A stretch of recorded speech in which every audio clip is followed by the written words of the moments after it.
بكده نكون عملنا البطاطس مقرمشه من بره وطريه من جوه من غير زيت في القلايه الهوائيه. ما تنسيش اللايك واشتركي في القناه عشان يوصلك كل جديد. السلام عليكم ورحمه الله وبركاته. ازيكم حبايب قلبي؟ عاملين ايه النهارده هعمل لكم ريفيو بسيط جدا عن تجربتي للقلايه الهوائيه. النهارده انا كان عندي حبه بطاطس قلت احمرهم في الاير فراير، وكمان اوريكم وازاي طريقتها. انا هنا عندي بطاطس سلقتها نص سلقه. احنا بصراحه بنحب ناكلها كده.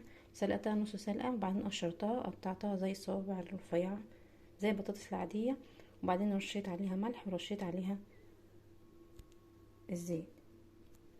احطها بقى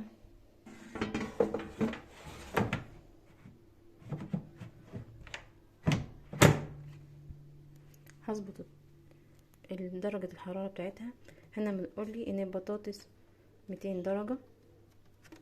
هلف التايمر بتاعها كده على درجة الحرارة بتاعتها 200، وهنزل هنا اعملها على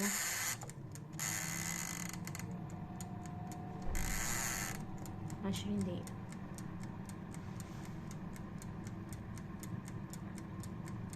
سيبها بقى لما تخلص. كل 10 دقايق هقلبها علشان الوش التاني من البطاطس يتحمر. وهنا بعد ما عمر 10 دقايق هفتحها كده وهي شغالة عادي، متقلقوش. شوف بقى لونها عامله ازاي. دي بعد 10 دقايق برضه هحطيها تاني كده. لون محتاجه زيت برش، مش محتاجه عادي. هدخلها تاني تكمل ال20 دقيقه بتاعتها.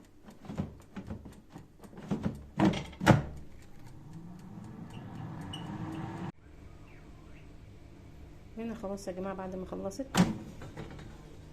احمرت خالص اهي. تمام كده.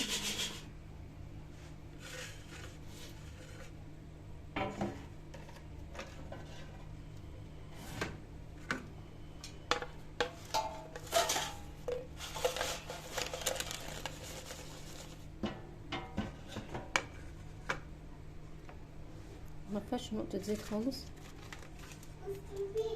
تمام. من جوه طريه وجميله ومستويه كمان. هي بصراحه استخدامها حلو جدا في حاجات كتير. في البرنجان برضو ان شاء الله لما اجي اعمل مسقعه هوريكم. هعمل لكم فيديو عن تجربتي في المسقعه معاها، وفي اللحمه باذن الله. في حاجات كتير برضو هستخدمها فيها، وهعمل لكم ريفيو عن كل حاجه بستخدمها فيها. اتمنى يكون الفيديو عجبكم.